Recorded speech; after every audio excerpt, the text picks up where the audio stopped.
ಕೇಂದ್ರ ಹಾಗೂ ರಾಜ್ಯ ಸರ್ಕಾರಗಳ ಮಹತ್ವಾಕಾಂಕ್ಷೆಯ ಸ್ವಚ್ಛ ಭಾರತ ಅಭಿಯಾನ ಯೋಜನೆಯಡಿ ಶೌಚಾಲಯ ನಿರ್ಮಿಸಿ 6 ತಿಂಗಳು ಕಳೆದರೂ ಸರ್ಕಾರದಿಂದ ಬರಬೇಕಾದ ಹಣ ಪಾವತಿಯಾಗದೆ ಬಡಾವಣೆಯ 24 ಮಂದಿ ಬಡ ಫಲಾನುಭವಿಗಳು ತೀವ್ರ ಸಂಕಷ್ಟ ಹಾಗೂ ಮಾನಸಿಕ ಒತ್ತಡಕ್ಕೆ ಒಳಗಾಗಿದ್ದು, ಕೂಡಲೇ ಹಣ ಪಾವತಿಸುವಂತೆ ಆಗ್ರಹಿಸಿ ಅರಸೀಕೆರೆ ನಗರದ ಇಂದಿರಾನಗರದ ನಿವಾಸಿಗಳು ಶುಕ್ರವಾರದಂದು ಜಿಲ್ಲಾಡಳಿತಕ್ಕೆ ಮನವಿ ಸಲ್ಲಿಸಿದರು.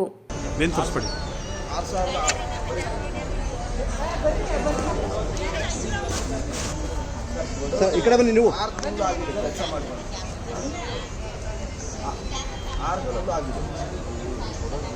ಇಷ್ಟು ದುಡ್ಡು ಕೊಟ್ಟರೆ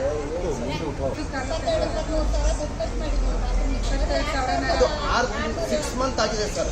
ಸರ್ಕಾರದಿಂದ ಇನ್ನು ನಾವು ಅದಕ್ಕೆ ಜಿಲ್ಲಾಧಿಕಾರಿ ಮನವಿ ರಾಣಿ ಆಗುತ್ತೆ.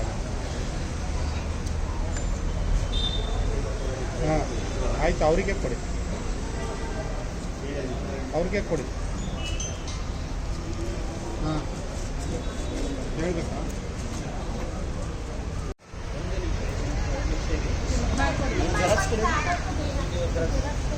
ಇಲ್ಲ, ಜೆರಾಕ್ಸ್ ಕೊಡಿ. ಹಾಸನ ಜಿಲ್ಲೆ ಅರಸೀಕೆರೆ ತಾಲೂಕು ಇಂದಿರಾನಗರದಲ್ಲಿ 6 ಮಂತ್ ಹಿಂದೆ ಶೌಚಾಲಯದು ಕೆಲಸ ಆಗ್ತಿತ್ತು ಸರ್. ಅದು ಹಿಂದೆ ಸರ್ಕಾರ ಇದ್ದಾಗ 15,000 ರೂಪಾಯಿ ದುಡ್ಡು ಬರ್ತಿತ್ತು. ಈಗ 20,000 ದುಡ್ಡು ಬರ್ತಿತ್ತಂತೆ. ಈಗ ನಾವು ಅರ್ಜಿ ಹಾಕಿ 6 ಮಂತ್ ಆದ್ರೂ 6,667 ರೂಪಾಯಿ ದುಡ್ಡು ಆ ಫಲಾನುಭವಿಗಳಿಗೆ ಇನ್ನೂ ತಲುಪಿಲ್ಲ ಸರ್ಕಾರದಿಂದ. 22-25,000 ಖರ್ಚು ಮಾಡಿ ಇದು ಈ ರೀತಿ ಆದರೆ ನಾವು 6 ಮಂತಿಂದ ಅಲ್ಲಿ ನಗರಸಭೆಯಿಂದ ಹೋಗಿ ಕೇಳ್ತಾನೆ ಇದ್ದರೆ ಪೌರಾಯುಕ್ತರಿಗೆ DC ಆಫೀಸಲ್ಲಿ ಹೋಗಿ ನೀವು ವಿಚಾರಣೆ ಮಾಡಿ ಅಂತ ಹೇಳಿದರು. ಆದ್ದರಿಂದ ಬಡವರಿಗೆ ಇಲ್ಲಿಗೆ ಕರ್ಕೊಂಡು ಸಾಲ ಮಾಡಿ ಶೌಚಾಲಯ ಮಾಡ್ಕೊಂಡಿದ್ದಾರೆ.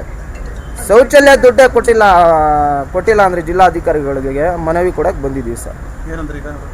ಈಗ ಅದೇ ಅವರು ಮೇಡಮ್ ಅವ್ರು ಇಲ್ಲ ಅಂತ ಹೇಳ್ತಿದ್ದಾರೆ, ಬೇರೆಯವರು ಬರ್ತಾ ಇದ್ದಾರೆ ಅಂತ ಹೇಳಿದರು.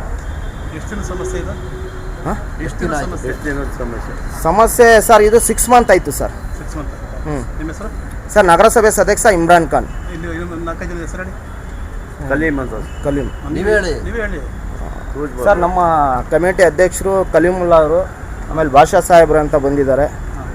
ಆಮೇಲೆ ನಮ್ಮ ವಾರ್ಡ್ ಅಭಿಮಾನಿ ಬಂದಿದ್ದಾರೆ ಸರ್.